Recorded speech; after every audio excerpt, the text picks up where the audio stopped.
नमस्कार दोस्तों, मैं श्रीदत्त फिर से स्वागत करता हूं आपके अपने चैनल द हॉन्टेड रेडियो में। तो चलिए दोस्तों, बिना देरी किए बढ़ते हैं आज की कहानियों की ओर।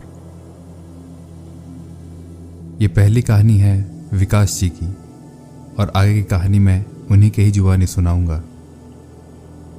ये बात पिछले साल दिसंबर महीने की है।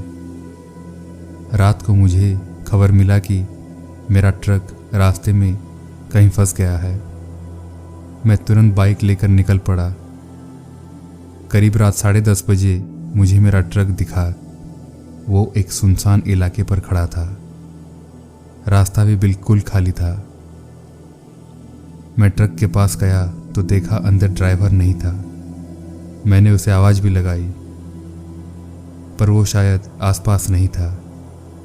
फिर मुझे रास्ते से कुछ ही दूर एक सफ़ेद दीवार दिखी। मुझे लगा वो एक मैदान होगा। मैं उस ओर गया तो देखा वो एक शमशान का दीवार था।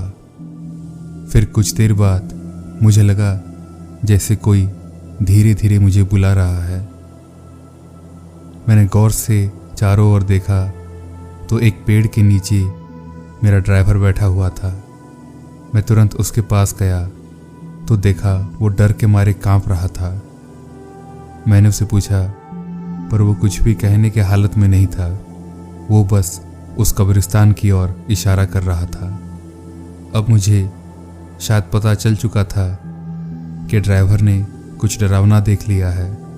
फिर मैं धीरे धीरे दबे कदमों से उस कब्रिस्तान की ओर जाने लगा। मेन गेट के बाहर से मैं अंदर देख ही रहा था, तभी एक बहुत ही डरावनी चीज हुई। मैंने देखा शमशान में एक चिता जल रही थी और उसी जलते हुए चिता से एक आदमी बाहर निकला और वो भी जल रहा था।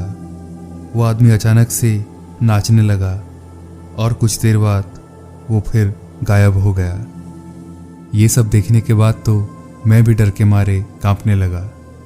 फिर कुछ देर बाद मैं और मेरा ड्राइवर, हम दोनों मेरी बाइक से ही घर वापस लौट आए।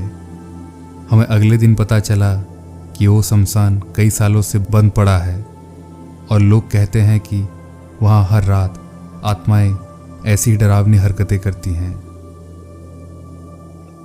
ये दूसरी कहानी पवन जी की आप बीती है। ये बात करीब 30 साल पुरानी है। तब मेरी हालत काफ़ी पतली थी। मैं एक कपड़े की दुकान में काम करता था। बस 2 वक्त खाने के लायक ही पैसे मिलते थे। जिंदगी बहुत ही मुश्किल से कट रही थी। जायदाद के नाम पर बस एक छोटा सा मकान ही मिला था। मैं ज़्यादा पढ़ा लिखा भी नहीं था, इसीलिए मुझे अच्छी नौकरी भी नहीं मिल रही थी। रात 8 बजे दुकान बंद करने के बाद मैं हमेशा गांव के तालाब किनारे बैठा करता था और अपनी ज़िंदगी के बारे में सोचता था। एक दिन मालिक ने मुझे बहुत सुनाया और मुझे कई लोगों के सामने अपमान भी किया।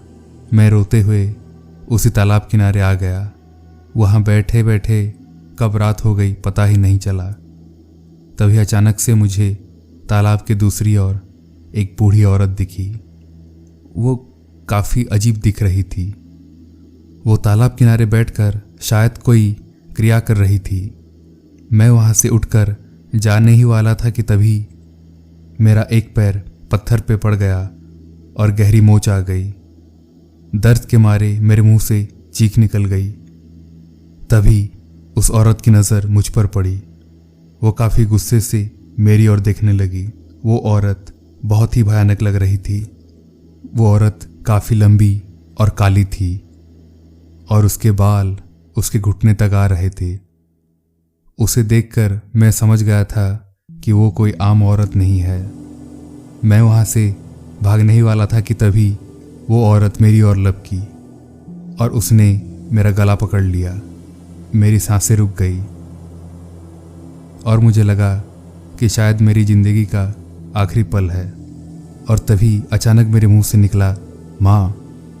माँ शब्द सुनते ही वो चुड़ैल अचानक से रुक गई और मेरा गला भी छोड़ दिया।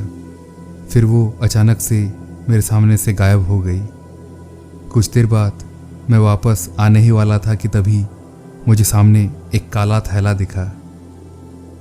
मैंने वो थैला खोल के देखा तो मेरे आंखों में चमक आ गई, क्योंकि उस थैले में 3 सोने के बड़े बड़े सिक्के थे।